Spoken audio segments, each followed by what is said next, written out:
The most damaging material is yet to come, because Yasir Qadhi said something in his interview that has become really a signature piece for Yasir Qadhi. Your standard narrative has holes in it. What narratives? Standard Islamic narrative has holes in it. That's where he says it.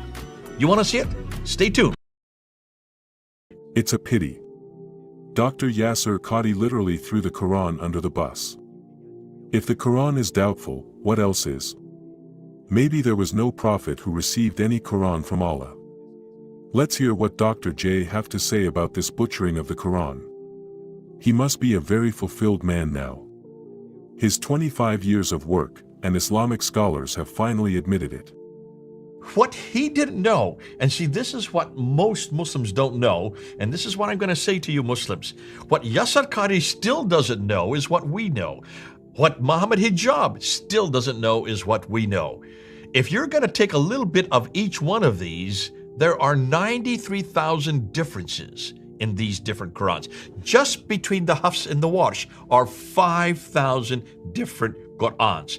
5,000 different meanings. With all the 30 that he's swimming in, and he's saying a little bit of all of them, all of these 30, we go up to 93,000. Every time there's one letter, anytime there's one word, anytime there's one phrase, you change the meaning. Anytime you change the meaning, you change the theology, or you change the doctrine, or you change the practice. Folks, you can't get away from it. No wonder he didn't want to talk about this. No wonder he said, turn the camera off. No wonder he said, this is the most difficult problem for the last 1,000 years. Now, let me tell you what happened after this. This was on June 8th. In the next 2 weeks, I would go up, and I went to both their sites because they had the whole interview, all hour-and-a-half interview on both Yasir Qadhi's YouTube site, which is almost around 500,000 as well, and Muhammad Hijab's. And I started looking at the comments. I love to look at the comments. And there were hundreds of comments on both sites. And they were angry. The Muslims were really angry. You're the one that has told us every time that we talk about the Quran, not one letter, not one word has been changed. It is you that has quoted this. It is you that we have trusted. I am now leaving Islam, and my blood will be on your shoulders.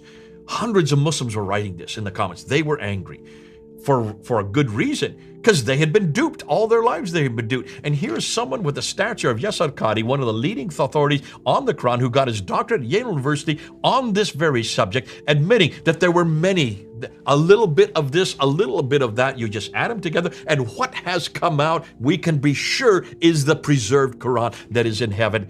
And that's all he needed to say. Once he had done that, I started clapping.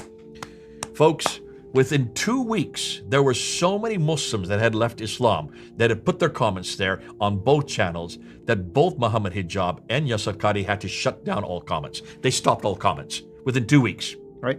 And that wasn't bad enough. Within 2 months, by August, they deleted this interview from both their channels. What does that tell you?